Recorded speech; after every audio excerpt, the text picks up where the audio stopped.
Viewers, আমরা আজকে আপনাদেরকে যে ডিশটি তৈরি করে দেখাবো তা আপনারা দেখতেই পাচ্ছেন, চাপা শুটকি ভর্তা। চাপা শুটকি ভর্তা কিভাবে তৈরি করতে হয় চলুন এখন আমরা আপনাদেরকে দেখাচ্ছি কি কি লাগছে চাপা শুটকি ভর্তা তৈরি করতে এবং এর কুকিং প্রসেস। চলুন তাহলে দেখি। আসসালামু আলাইকুম ভিউয়ার্স, আজকে আমি আপনাদেরকে যে ডিশটি করে দেখাবো তা হচ্ছে চাপা শুটকির ভর্তা। এটা হচ্ছে চাপা শুটকি সিদ্ধ করে যে ভর্তাটা তৈরি করা হয়, এটা সেই ভর্তাটা। ভিউয়ার্স, এটা যারা শুটকি লাভার তাদের জন্য, তাদেরকে ডেডিকেট করে আমি এই ভিডিওটি তৈরি করছি। আমি এখন বলছি যে কি কি উপকরণ লাগছে আমাদের শুটকি ভর্তাটি তৈরি করতে। এখানে আমাদের চাপা শুটকি আমরা 4টা নিয়ে নিয়েছি, বড় বড় সাইজের। এখানে আমরা ছোট ছোট কাঁচামরিচ এখানে 8 থেকে 10টা নিয়ে নিয়েছি।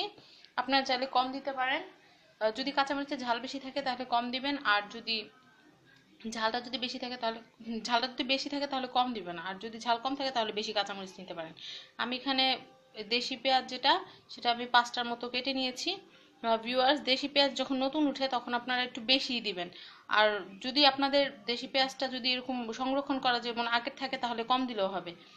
এটা ভিউয়ার্স সিদ্ধ করার পরে কিন্তু এটা হয়ে যাবে খুব, এটার ভিতরে পানিটা যখন এটা সক করে নিবে ভর্তাটা, তখন কিন্তু ভিউয়ার্স এটার কমে আসবে।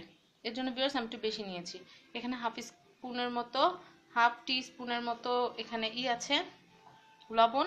এখানে রসুন আমি 4টা রসুন নিয়ে নিয়েছি, দেশি রসুন। ভিউয়ার্স, এখানে রয়েছে তেল, এখানে 2 টেবিল স্পুন তেল আছে, আর এখানে 1 কাপের মতো পানি। ভিউয়ার্স, এখন আমরা এটা একটা প্যানে দিয়ে এই সবগুলো উপকরণ একসাথে আমরা সিদ্ধ করে নিব। সিদ্ধ করে আমরা বেটে নিলেই তৈরি হয়ে যাবে আমাদের মজাদার চাপা শুটকি ভর্তা। ভিউয়ার্স, চাপা শুটকি ভর্তা 2 রকমের হয়, এটা হচ্ছে সিদ্ধ করে যেটা সে ভর্তাটা, আর একটা আছে বাগার দেওয়া। বাগার দেওয়াটা আমি আপনাদের অন্য কোনো ভিডিওতে আপনাদেরকে দেখাবো। তো ভিউয়ার্স, আমরা এখন দেখি যে কিভাবে এটা আমরা করব, সিদ্ধ করব। আমরা একটা প্যানের ভিতরে সবগুলো উপকরণ আমরা একসাথে দিয়ে এখন সিদ্ধ করে নিচ্ছি। তো চলুন ভিউয়ার্স, আমরা চুলার কাছে যাই। ভিউয়ার্স, এখন আমরা এখানে একটা পাত্র নিয়ে নিয়েছি, পাতিল নিয়ে নিয়েছি ছোট। ভিউয়ার্স, এখন আমরা সবগুলো উপকরণ একটার ভিতরে দিয়ে দিব একটা একটা করে।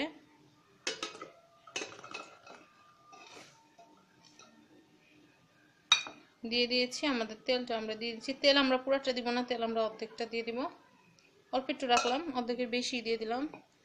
ভিউয়ার্স, এটা কি হবে, এটা এই আমাদের পেঁয়াজ এগুলো সব সিদ্ধ হয়ে পানিটা যখন শুকিয়ে যাবে তখন এই তেলটাতে কিন্তু আমাদের ভর্তাটা রান্না হবে। ভিউয়ার্স, আমি সম্পূর্ণটাই দিয়ে দিলাম। তারপর আমরা যেটা দিব সেটা হচ্ছে পানি। পানি দিয়ে আমরা একবারে সিদ্ধ করে নেব। ভিউয়ার্স, শুটকি পছন্দ করে কিন্তু চাপা শুটকি পছন্দ করে না এমন মানুষ খুব কমই আছে। এখন ভিউয়ার্স, আমরা করি, মজাদার শুটকি ভর্তাটা আমরা এখন এটাকে চুলায় দিয়ে দিব। দেন এটা যখন শুকাবে তখন আমি আপনাদেরকে দেখাবো। এটা শুকানোর পরে আপনাদেরকে দেখাবো, তারপর আমি বেটে আপনাদেরকে ডাইরেক্ট পরিবেশন করে দেখাবো। তো ভিউয়ার্স, এটা রান্না হওয়ার জন্য প্রায় আমাদের 10 থেকে 15 মিনিট সময় লাগবে। আমরা একটু অল্প আঁচে করবো, যেহেতু শুটকিটা রান্না হবে, পেঁয়াজটা রান্না হবে, রসুনটা রান্না হবে, তা আমরা কোনো তাড়াহুড়া করবো না, একটু সময় নিয়ে যদি সুস্থ রান্না করবো, তাহলে এটা স্বাদটা ফ্লেভারটা সবগুলো মিলে খুব সুন্দর হবে। তো ভিউয়ার্স, আমরা এটা সিদ্ধ করে আপনাদেরকে দেখাচ্ছি।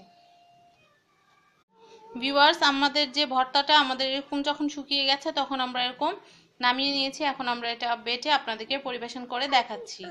দেখুন ভিউয়ার্স, আমি আপনাদেরকে দেখাচ্ছি, এরকম হলে আমরা নামিয়ে নেব। এখানে পুরো পেঁয়াজটা রসুনটা সিদ্ধ হয়ে একবারে শুটকির সাথে পুরো মিশে গেছে। এখন এটার ফ্লেভারটা খুব সুন্দর ঘ্রাণ বের হচ্ছে। তো ভিউয়ার্স, বেটে পরিবেশন করে আপনাদেরকে আমি এখনই দেখাচ্ছি।